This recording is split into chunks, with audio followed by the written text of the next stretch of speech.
먹는 게 중요해요.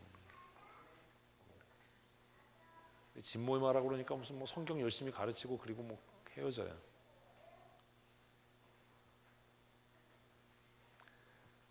세 번째, 부흥하는 교회, 초대교회 부흥의 그 원인을 보니까 뭐 했어요? 기도하기 힘썼어요. 자, 우리 교회 이 세 가지 중에 뭐 해당하는 거 있나요? 왜 대답들 안 하십니까? 뭐가 있습니까? 그러면 말을 바꾸십시다. 있을 줄로 믿습니다. 슬프잖아요.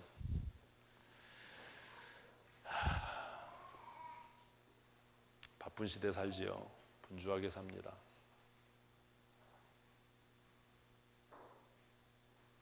그러나 정말 교회가 하나님의 은혜로 부흥하기 원하면 기도하기에 힘쓰는 성도 되십시오. 누구한테 기도해 나와라 말아라 할 것도 아니잖아요. 오늘 새벽 기도에 5명 나왔어요. 모르는 분 한 분하고. 맨날 그래요.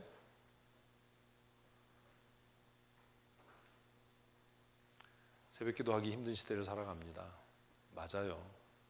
어렵지요. 고3 수험생도 있고 새벽 기도하고 나면 직장 가서 해롱거리고, 그렇다고 뭐 저녁에 일찍 잘 수 있는 것도 아니고, 저도 빨리 자면 1시고 늦게 자면 3시고 거의 매일 그래요. 3시에 자서 새벽 기도 일어나서 나오는 건 참 어려운 일이죠. 고통스러운 일입니다. 1시에 자도 마찬가지입니다. 그래도 그 일을 멈출 수 없는 것은 그렇게라도 하지 않으면 뭐 하지 않으니까요? 기도하지 않으니까요. 여러분들이 분주하고 바쁜 생활을 제가 10분 이해해서 한 달에 1주간이라도 기도하자라고 하잖아요. 그래도 꼴랑 30명, 40명 나와요. 사랑하는 성도 여러분, 기도하기 힘쓰는 성도들 되십시오. 방법이 없어요. 세 가지. 이것만 가지고도 그냥 뭐 한 달 내내 말씀 전할 수 있어요. 세 가지. 가장 중요한 첫 번째는 뭐예요? 가르침을 받는 교회예요. 가르침을 받는 교회. 다시 부탁드립니다. 목사 가르치려고 하지 마십시오. 목사를 훈계하려고 하지 마십시오. 목사를 바로잡겠다고 하는 그 악한 생각을 머릿속에서 지우셔야 됩니다. 그래서 어떻게 보면 캐톨릭의 교회 제도가 참 부러울 때도 있어요. 우리 교회로 나면서 얘기했잖아요. 캐톨릭은 교회를 어떤 교회예요? 가르치는 교회와 듣는 교회, 말하는 교회와 듣는 교회로 나눴어요. 우리 교회가 담임 목사를 중심으로 저 이후에 어떤 분이 담임 목사가 되든 한마음 되고 한뜻 되고 목사의 가르침을 잘 받고 따르는 그런 교회 되었으면 좋겠습니다. 우리 교회가 날마다 거룩한 성도의 교제를 통해서 서로가 담을 쌓고 경쟁하고 헐뜯고 비방하는 책임을 회피하고 전가하는 교회가 아니라 서로가 서로를 위로하고 세워가고 함께 동역하고 함께 거룩한 성전으로 지어져가는 교회가 되었으면 좋겠습니다. 그리고 무엇보다도 힘써 기도하는 교회 될 줄로 믿습니다. 이렇게 할 때 하나님께서 날마다 믿는 자의 수를 더하게 하셨습니다. 부흥은 우리가 이루어가는 게 아닙니다. 누가요? 하나님께서 이루시는 겁니다. 그래서 42절과 마지막 47절이 결론이에요. 그렇다고 우리가 43절, 44절을 안 하면 얘네들이 또 얼마나 슬프겠어요. 그죠? 43절 읽습니다. 사람마다 두려워하는데 사도들로 말미암아 기사와 표적이 많이 나타나니. 질문할게요. 뭐가 두려웠을까요? 사람마다 뭐가 두려웠을까요?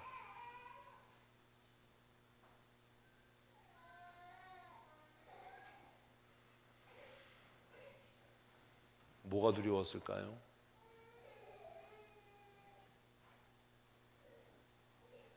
교회 조금 일찍 오셔서 주일에 본문 한번 읽어보세요. 그리고 한 번쯤 생각하세요. 사람마다 두려워했다는데 뭐가 두려웠을까요? 그리고 더 중요한 건 제가 묻지 않았지만 너무 수준이 없는 것 같아서 안 물었는데, 사람마다 이 사람은 누구죠? 우리 성경 아는 것 같은데 이렇게 물으면 아는 게 없어요. 여기 사람들은 누구죠?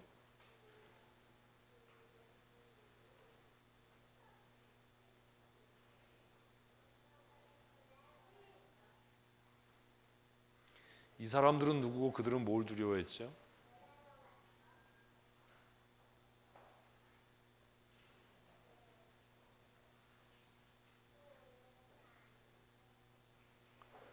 (42절과) (43절을) 여러분 지금 연결을 못해서 대답을 못하시는 겁니다. 제가 이것도 그냥 마르고 닳도록 하고 있는데 이게 안 돼요. 42절 다음에 몇 절 와요? 43절 오지요. 43절 전에는 42절이지요. 42절 앞에는 41절이겠지요. 대답이 뭐 그래.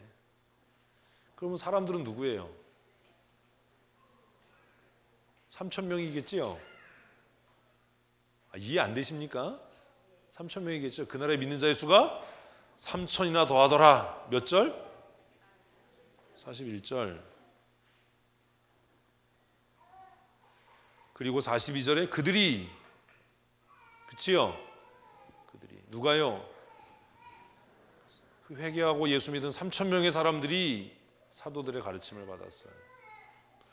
자, 그럼 43절에 사람마다는 누구예요? 이게 뭐가 어려워요?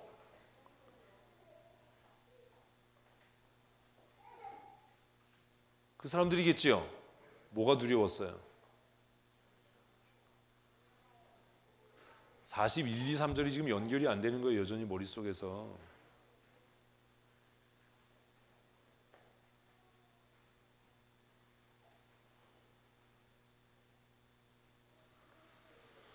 이게 왜 답이 안 되냐면 여러분이 이렇게 안 살아서 그래요.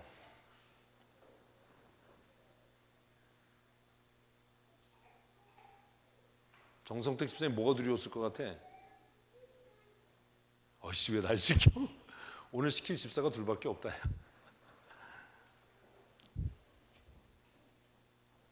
그러니 43절을 안 하면 얼마나 서운해요. 뭐가 두려웠을까요? 뭘 또 보려고 그래 자꾸. 뭐가 두려웠을까요? 웃기는 소리 하지 마. 예수님 십자가에 못 박고 이런 소리 하지 마세요. 그 말도 안 되는 소리. 뭐가 두려웠을까요? 자신의 주 죄 같은 소리 하고 있네. 진짜 뭐가 두려웠는지 모르세요? 42절 다시 한번 읽어볼까요? 42절 다시 읽어보면 그들이 사도들의 뭘? 가르침을 받아. 그들이 사도의 가르침을 받아.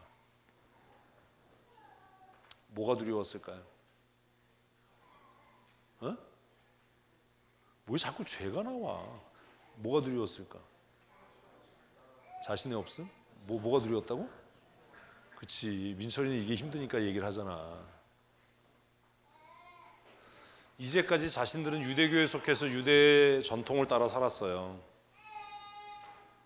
우리는 세상의 가치를 따라 살았어요. 그러다 어느 날 저를 만났어요. 근데 저를 만나고 나서 여러분들이 갈등하는 게 뭐예요? 목사님 말씀대로 어떻게 살아?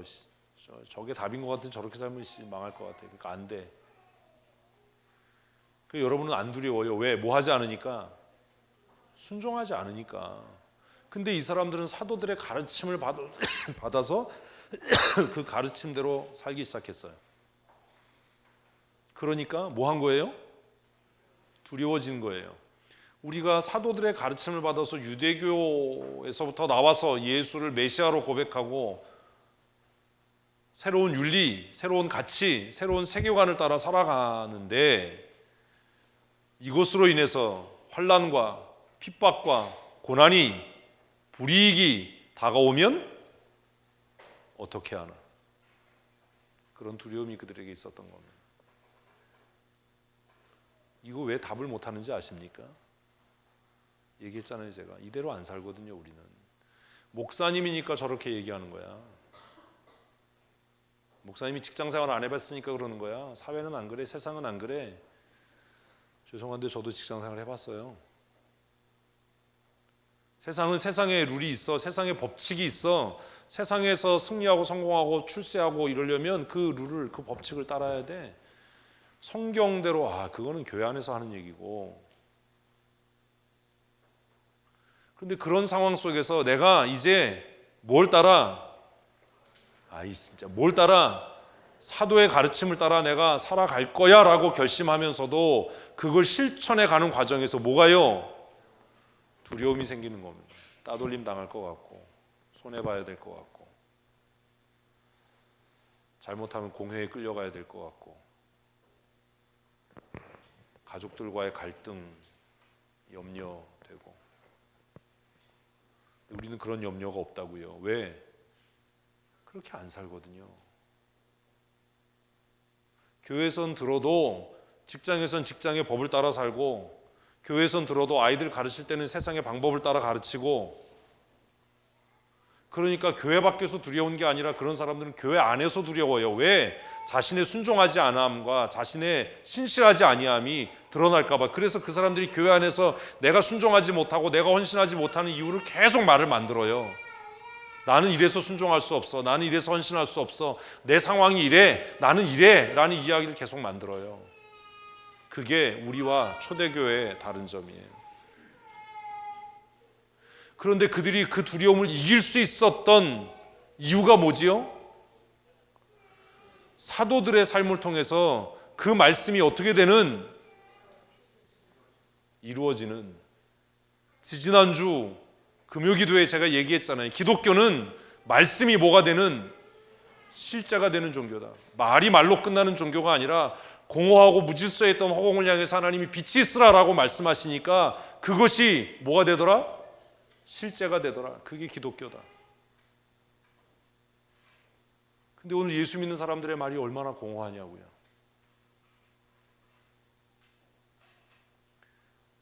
시인되고 고백되고 선포됐으면 그것이 뭐가 돼야죠? 존재가 돼야죠. 실체가 돼야죠. 공허한 세상을 향해서 빛이 있으라라고 선언하셨을 때 아무것도 없는 곳에서 빛이 실존하고 존재했던 것처럼,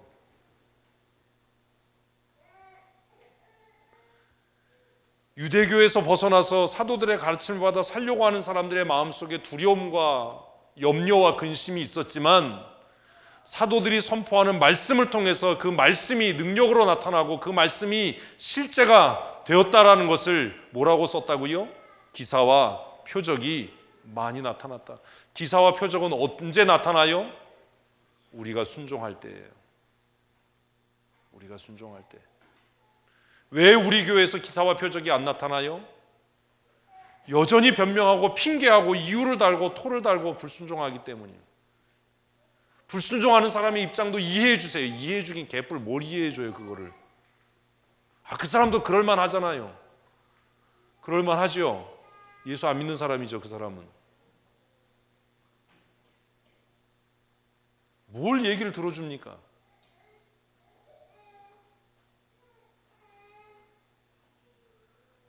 말씀대로 살아가다 보면, 가르침을 따라 순종하려고 하면 무슨 마음이 생긴다고요? 두려움이 생겨요. 염려가 생겨요.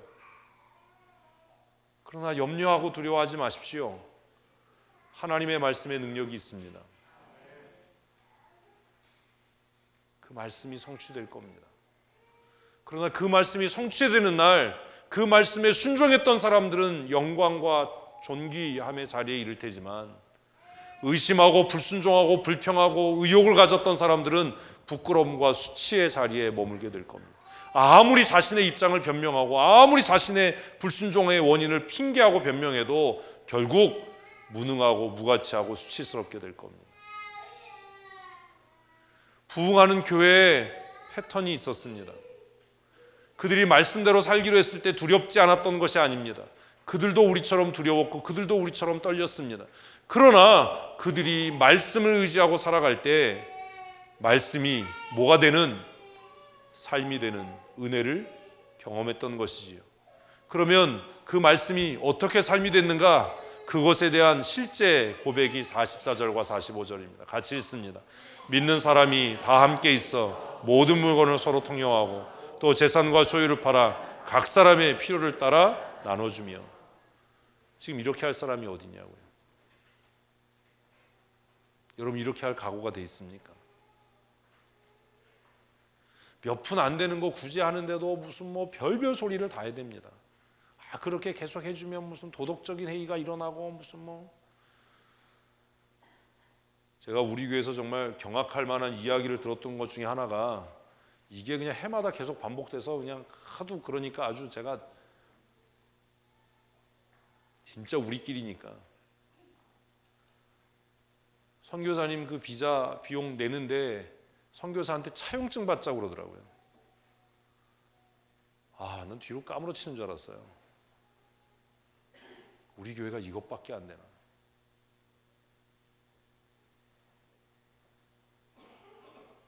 아니 비자 문제 때문에 그렇게 힘들고 어려워서 이준동 목사님에게 물어봤어요. 또 누가 또 이준동 목사는 왜 안 해주냐고 또 그런 소리 하더라고요. 진짜 아주. 이준동 선교사님이 물어봤어요. 선교사님 비자 어떻게 되니까 거기는 이제 학교 비자로 끝났대요. 그래요? 걱정 안 해도 되시겠네. 김혁신 목사한테 비자 어떻게 되냐고 하니까 비자가 이제 어떻게 했으면 좋겠냐. 은퇴 비자 하면 된대. 얼마 드냐? 뭐 전체 다 해서 한 1억 정도 든대. 다 알잖아요. 그래? 그럼 경상부에서 돈 없으니까 선교비에서 그렇게 해서 하고 모자라는 거 건축에서 돌려서 하자. 그랬더니 정말 용서하고 들으십시오. 제가 정말 제 귀를 의심했어요. 선교사한테 그 돈 주는데 어떻게 그냥 주냐요? 차용증 받자요.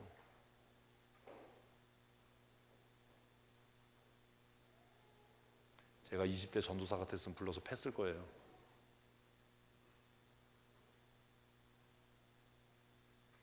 제가 그래서 그 얘기 저한테 전한 사람한테 그랬어요. 야, 내가 교회에서 무슨 퇴직금 미리 좀 달라고 그러면 나한테도 차용증 쓰라고 그러면 교회겠다 이놈의 교회가. 이게 교회냐? 어떻게 선교사한테 차용증 쓰라는 소리를 하냐? 그 얘기 한 사람만 목사님 그래도 되나 얘기한 사람은 욕 직사게 먹죠. 그러도 네가 성도냐? 그래도 네가 하나님을 경외하는 사람이냐? 성경에 형제에게 빚을 꿔주면 저당물도 잡지 말라고 그랬는데 성경도 못 읽었어? 눈이 해태야? 성경 읽어서 뭐해? 성경은 뭐하러 읽어? 어떻게 자기 교회가 파송한 선교사 비자 수수료 내는데 그걸 차용증을 받겠다고 하는 교회가 어디 있습니까 세상에?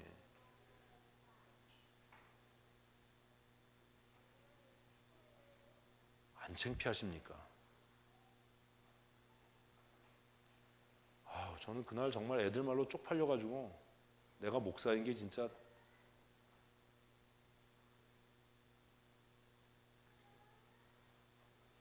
차용증 받았다가 뭐 안 돌려주면 고발할 겁니까?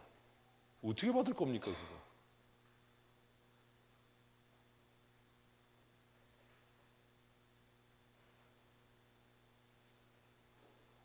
왜 두려웠어요? 가르침을 받은 대로 실천하니까 두려운 거예요.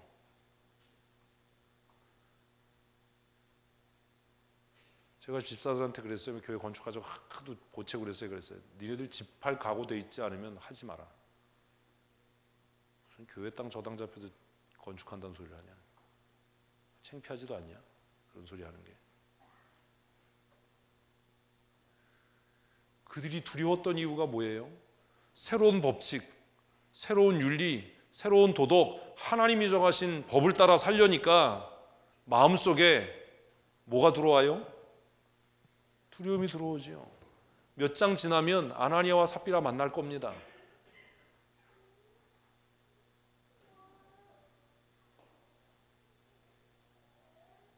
믿는 사람들이 다 함께 있어서 민수기의 법을 따라서 신명기의 법을 따라서 네 것 내 것 없이 공교회가 가난한 사람을 구제하고 자신들의 소유를 팔아서 각 사람의 필요를 따라서 뭘 따라서요? 필요를 따라서 나누어 쓰는 일을 했어요. 뭐 때문에요? 사도들의 가르침 한마디 때문에.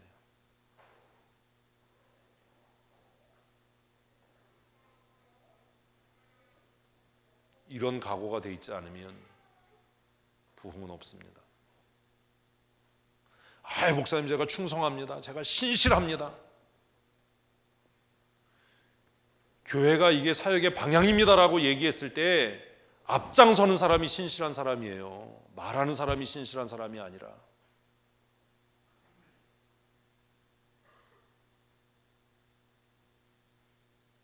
이해되지 않고 납득되지 않아도 이게 교회 정책입니다, 이게 목사가 하기를 원하는 일입니다라고 하면 불편하고 속상해도 따라주는 사람이 신실하고 충성된 사람이에요.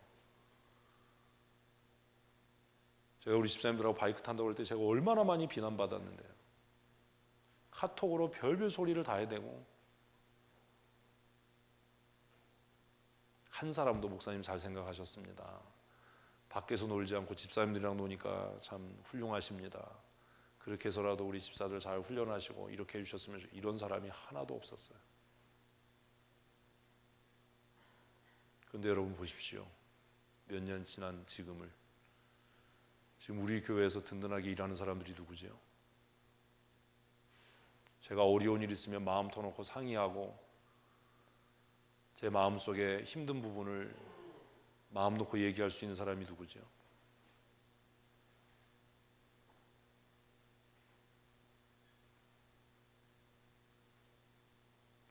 말씀에 순종하는 일 쉬운 일 아닙니다. 어려울 겁니다. 두려울 겁니다. 내가 어떻게 모은 재산인데, 내가 어떻게 이 위치까지 왔는데, 갈등할 겁니다. 그러나 예루살렘 교회가 부흥할 수 있었던 것은 그들이 말로만 동역하고 말로만 신뢰하고 말로만 헌신한 사람들이 아니라 사도들의 가르침을 받아서 우리가 가장 취약한 부분 뭐요? 돈 문제예요. 자녀 문제예요. 내 자신의 이익 문제예요. 내 자신의 부끄러움과 수치스러움을 다 드러내고 서로 통용하고 필요를 따라 나누어 주는 일을 그들은 실천했습니다. 그들이 이렇게 할 뿐만 아니라 46절 읽습니다. 날마다 마음을 같이하여 성전에 모이기를 힘쓰고 집에서 떡을 떼며 기쁨과 순전한 마음으로 음식을 먹고. 뭘 했다고요? 마음을 같이 했어요. 제가 여러 번 말씀드렸잖아요. 돌아가신 박봉식 장로님을 제가 존경하고 신뢰하고 지금도 그분을 그리워하는 이유는 그 어른은 두 번 얘기 안 하셨어요. 당신의 마음에 불편하고 당신이 이해되지 않고 납득되지 않는 일이라도 저에게 딱 한 번 물으셨어요. 뭐라고요? 목사님, 이게 정말 목사님 뜻 맞습니까? 직접 오셔서. 그래서 제가 예 장로님 죄송하지만 저는 그렇게 했으면 좋겠습니다, 그렇게 말씀드리면 그분은 두 번 묻지 않고 실천하셨어요.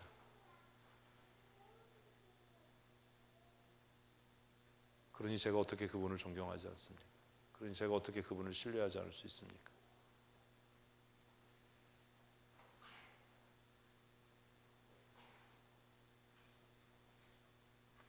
마음을 같이 하십시오. 마음에 안 들고 이해 안 되는 일들이 많을 겁니다. 제가 얘기했잖아요. 다 이해되면 여러분이 하나님이죠. 마음을 같이 하셔야 됩니다. 모이기에 힘쓰는 성도들 되십시오. 쉽지 않잖아요. 쉽지 않아요. 그러나 이렇게 할 때 사도들의 가르침을 받아서 거룩한 성도의 교제를 나누고 그들이 기도하기에 힘쓸 때 47절 같이 읽습니다. 하나님을 찬미하며 또 온 백성에게 칭송을 받으니 주께서 구원받는 사람을 날마다 더하게 하시니라. 아멘. 부흥은 누가요? 하나님이요. 하나님이 이루시는 겁니다. 칭찬받는 교회 되십시다. 그 전에 칭찬받는 성도 되십시오. 이기적으로 부탁드리면 담임 목사인 제가 신뢰할 수 있는 성도가 되셔야 됩니다. 쉽지 않습니다.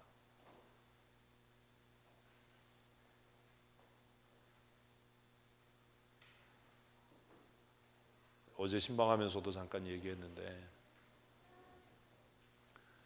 몽골, 캄보디아 6년 동안의 단기 선교를 제가 두렵지 않고 낙심하지 않고 지치지 않고 힘있게 할 수 있었던 이유는 제가 박길순 권사님을 신뢰할 수 있었기 때문입니다. 첫 해 몽골에 단기 선교 가기 위해서 정탐 갔을 때 걱정이 많았어요. 물도 안 나오지요. 식사할 만한 공간도 없지요. 잠자리도 없지요. 바람 불면 흙먼지가 그냥 막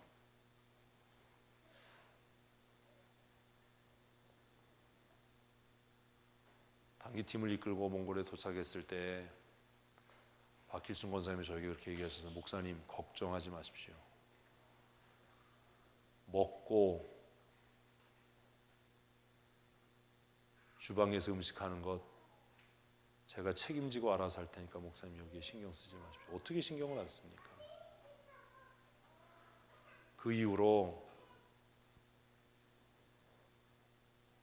박길순 권사님께서 정말 저에게 큰 위로가 되고 힘이 되게 일하셨습니다. 방영숙 권사님이 또 좋은 동역자로 함께 수고해 주셨습니다. 그래서 그 척박한 땅 몽골로 가는 단기 선교가 저에게는 기쁨이었고 즐거움이었고 자랑이었습니다. 캄보디아에서의 그 사역도 두렵지 않았던 이유는 제가 신뢰할 수 있는 분들이 계셨기 때문입니다.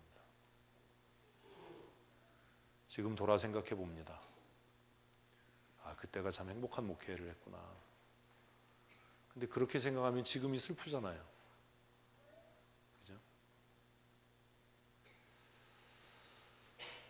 저는 희망하고 또 기대합니다. 하나님께서 은혜 주시면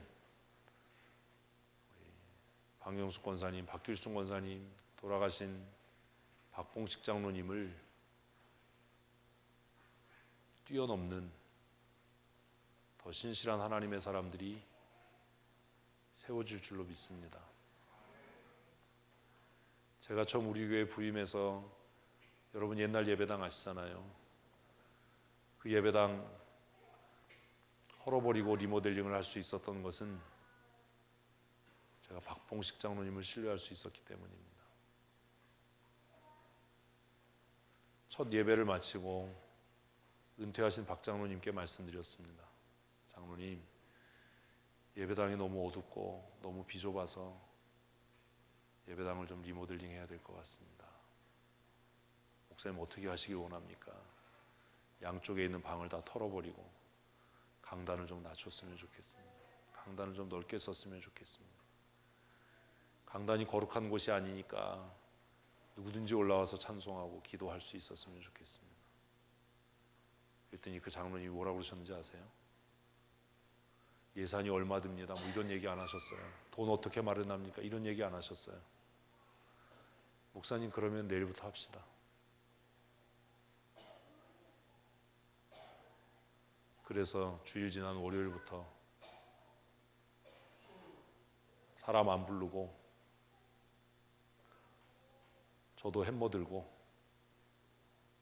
장로님과 함께 일을 했습니다. 상위 군인으로 한쪽 다리가 불편하셔서 평생 허리를 젖어서 디스크가 심하셨습니다. 저녁에 일 마치면 아침에 못 일어나실 정도로 아프시고 힘드셨다고 합니다. 그래도 아침 되면 넓은 가죽 허리띠 허리에 띠시고 그렇게 예배당에 오셨습니다. 그리고 함께 이 예배당을 만들었습니다. 정말 어렵고 힘든 시간들이었습니다. 그래도 그 일이 기쁠 수 있었던 것은 제가 신뢰하고 믿고 따를 수 있는 어른이 있었기 때문이고 그분이 저를 신뢰해 주시고 격려해 주셨기 때문입니다. 일이 너무 힘들고 어려울 때 심우하는 장로님들이 함께 나와서 일을 거들어 주셨습니다. 그때 집사님이었죠. 최춘자 집사님이 등장하셔서 정말 여전사같이 이 건물 철거하는 일들을 감당해 주셨습니다. 그래서 큰 돈 들이지 않고 예산도 없이 그렇게 일하는 교회가 어디 있어요? 예배당 공사를 마칠 수 있었습니다. 그때는 뭐 성도가 얼마 안 돼서 주일 예배를 오병이어서 해도 부족함이 없고 불편함이 없었어요. 오병이어서 예배를 하면서 예배당 공사를 마쳤습니다. 너무나 감사했죠. 저를 믿어주시는 게. 공사가 한참 진행될 무렵에 장로님께서 저에게 그렇게 말씀하셨습니다. 목사님 죄송합니다. 금남교회에서 편하게 지내시는 목사님을 제가 억지로 끌고 와서 이렇게 고생시켜드리니 죄송하고 불편한 사택에 거하게 하셔서 너무 죄송하고 목사님 부임할 때 목사님이 안락하게 다니실 수 있는 자동차를 마련해 드렸어야 되는데 제가 부족해서 그렇게 하지 못해서 죄송합니다라고 말씀해 주셨습니다. 저는 그 이야기를 들으면서 너무 부끄럽고 너무 죄송했습니다. 그래서 장로님께 말씀드렸습니다. 장로님 좋은 목사가 되겠습니다. 돈 욕심 내지 않고 명예 욕심 내지 않고 우리 교회에서 심호하는 동안에 교회를 사랑하고 성도를 사랑하는 신실한 목사가 되겠습니다. 그리고 장로님이 돌아가시면서 그분이 정말 평생 하시고 싶었던 제 차를 사주는 것이 너무 마음이 아파서 못 사주시는 것이 마음이 아파서 있는 재산 다 털어서 차를 사주시겠다는 거예요. 그래서 제가 말렸어요. 혼자 남을 권사님 생각해서 그 돈 쓰시면 안 됩니다.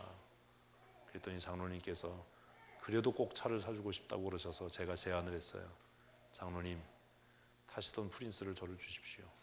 제가 그것을 잘 타겠습니다. 그래서 한동안 장로님이 타시던 프린스를 탔습니다. 행복하고 기쁘고 즐거운 시간들이었습니다. 몸은 힘들고 마음은 어렵고 지치지만 나를 신뢰해주는 어른이 있었기 때문이고 또 함께 더 좋은 교회를 만들기 위해서 꿈꾸는 분들이 계셨기 때문입니다. 이제는 그분들이 돌아가시고 은퇴하셨습니다. 사실 저는 지금도 그때가 그립습니다. 그러나 지나간 시간을 되돌릴 수는 없겠지요. 그래서 꿈꾸고 다시 기도합니다. 하나님, 박봉식 장로님보다 더 신실하고 충성된, 내가 신뢰할 수 있는, 나를 끝까지 신뢰하고 믿어줄 수 있는, 내가 무슨 짓을 해도 응원해주고 격려해줄 수 있는 믿음의 사람이 세워졌으면 좋겠습니다. 박길순, 방영숙 권사님보다 더 탁월한 여성 지도자들이 우리 교회에 세워졌으면 좋겠습니다. 그리고 그들이 이 교회를 든든히 세워나가고 부흥케 하는 부흥의 역사를 써내려거나 하나님의 사람들이 됐으면 좋겠습니다. 그런 기도를 합니다. 어떻게 해야 될지 막막하고 답이 잘 보이지 않지만 제가 믿는 것은 지금까지 여기까지 우리를 인도하신 하나님은 신실하셔서 그 일을 이루실 줄로 믿습니다. 사랑하는 성도 여러분, 사도행전 2장 묵상을 마칩니다. 사도행전 2장은 성령 강림의 결과가 교회의 부흥이다라고 기록합니다. 저는 우리 교회 모든 성도들이 또 우리 교회가 성령 충만한 교회가 되어서 날마다 인본적으로 사람의 수고와 노력으로가 아니라 하나님의 은혜로 성장하고 부흥하는 그런 교회 될 줄로 믿습니다. 칭찬받는 교회 만들어 가십시다. 부흥하는 교회 만들어가는 믿음의 사람들이 되십시다. 제가 신뢰할 수 있고 저를 신뢰하고 함께 부흥의 새 역사를 써내려가는 그런 은혜가 있었으면 좋겠습니다. 저에게도 그렇게 시간이 많이 있는 것 같지는 않습니다. 교회가 정한 법대로 사역을 해도 앞으로 한 14년 정도 사역을 하면 저는 이 강단에서 물러나야 할 거고, 제가 마음속에 하나님 앞에 기도하는 대로라면 한 10년쯤 사역하고 저는 이 강단에서 물러나게 될 겁니다. 그 길지 않은 10년 동안 하나님께서 저와 여러분들에게 주신 직분과 사명을 잘 감당하고 우리 춘천 성도교회를 지역에 칭찬받는 교회, 그리고 부흥하고 성장하는 교회, 땅 끝까지 복음을 전하는 교회 만들어가는 믿음의 사람들 되시기를 축복합니다. 기도하겠습니다. 하나님, 몇 주간에 걸쳐서 사도행전 2장 말씀을 묵상합니다. 그리고 오늘 긴 시간 동안 우리 교회가 어떤 교회가 되어야 할지, 우리 교회가 어떤 길을 걸어왔는지 마음 아프고 속상하고 상처되지만 돌아보고 또 새롭게 다짐합니다. 예루살렘 교회가 열악한 상황 가운데 사도들의 가르침을 받아 서로가 거룩한 성도의 교제를 나누며 모이기에 힘써 기도하였을 때에 하나님께서 부흥케 하시고 날마다 믿는 자의 수를 더하게 하셨던 것처럼 우리 춘천 성도교회가 목사의 가르침을 따라 거룩한 성도의 교제를 나누며 함께 모여 부르짖어 간구하고 기도하는 교회 되게 하시고 이로 인하여 칭찬받는 교회, 부흥하는 교회 되게 하여 주시옵소서. 날마다 하나님의 거룩한 뜻이 우리를 통해 이루어져 가게 하시고 하나님의 거룩한 나라가 세워져 가게 하여 주시옵소서. 우리의 생명과 우리의 삶이 다하는 날까지 하나님 더욱 의지하고 사랑하게 하시고 하나님 앞에 붙잡힌 바 되어져 쓰여지는 거룩한 믿음의 사람으로 살게 하여 주시옵소서. 교회의 머리 되신 우리 구주 예수님 거룩하신 이름으로 감사하며 기도합니다. 아멘. 우리 다 일어나셔서 635장 찬송하시겠습니다.